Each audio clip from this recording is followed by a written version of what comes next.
A través de este video voy a presentar el artículo denominado Doble excepcionalidad, altas capacidades y trastornos del neurodesarrollo, prevalencia en escolares ecuatorianos, realizado por Jimena Vélez Calvo, Valeria Calle Calle, Carolina Sea de Mejía y María José Peñarera Vélez.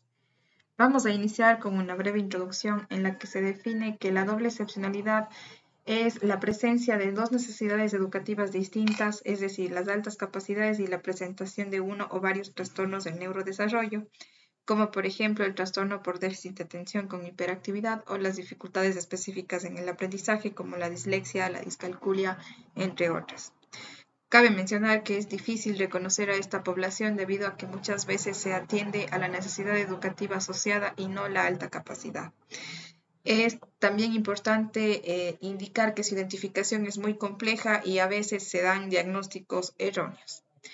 El objetivo de nuestro estudio es establecer la prevalencia de la doble excepcionalidad, altas capacidades dislexia, altas capacidades discalculia, altas capacidades disortografía y altas capacidades de trastorno por déficit de atención con hiperactividad en una muestra aleatoria y probabilística de niños ecuatorianos.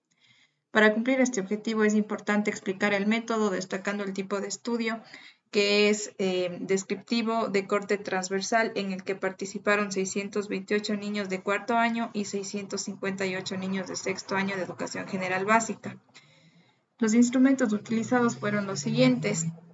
Para medir la inteligencia se utilizó la versión española del test de matrices progresivas Raven a color y general. Para la dislexia se utilizó la batería de procesos lectores, en el cual se aplicó los subtest de procesos léxicos de lectura de pseudopalabras y palabras para la valoración de la presencia de dislexia fonológica, visual y mixta. Respecto a la discalculia y disortografía, utilizamos el BADIGE E2 para el cuarto año y el BADIGE E3 para el sexto año de educación básica, y nos permitió determinar las dificultades específicas en cuanto al cálculo y la ortografía.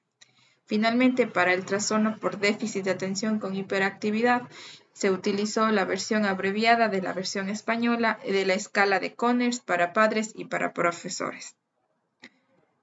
Los resultados encontrados fueron los siguientes. En cuanto a la doble excepcionalidad, altas capacidades dislexia, observamos el pastel que se encuentra en la izquierda y en este se identificó por subtipos. Las altas capacidades dislexia visual fue del 4.4%, las altas capacidades dislexia fonológica fue del 2.8% y las altas capacidades de dislexia mixta fue del 10.6%. Finalmente, el grupo altas capacidades dislexia global fue del 17.8%. Además, también podemos observar el pastel de la derecha y vemos que la prevalencia de la doble excepcionalidad, altas capacidades discalculia, es del 18%.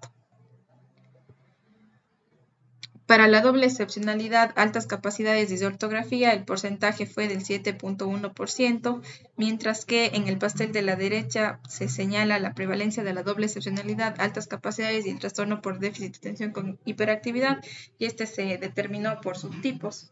Por ejemplo, el de tipo inatento fue del 1.8%, de tipo hiperactivo e impulsivo el 6.1% y de tipo combinado fue el 2.5%. Por último, la prevalencia global de altas capacidades y el trastorno por déficit de atención con hiperactividad fue del 10.4%.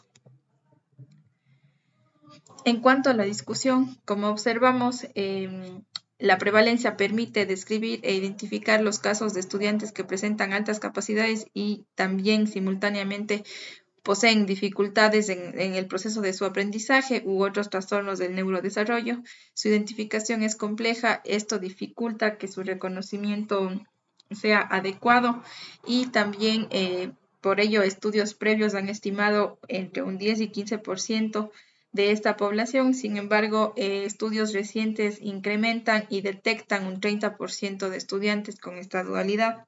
Además, a veces las dos condiciones están enmascaradas o muchas veces también pasan desapercibidas y en consecuencia no se identifica la alta capacidad, sino únicamente un trastorno o un déficit ocurrente.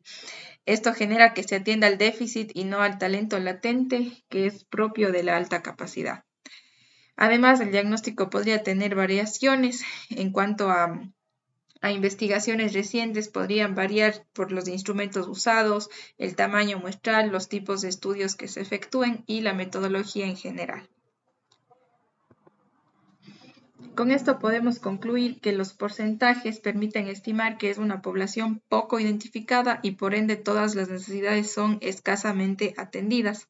Sin embargo, estudios recientes pueden evidenciar que existe la presencia de esta dualidad, lo cual debería generar varias respuestas psicoeducativas que atiendan de manera integral a todas sus necesidades.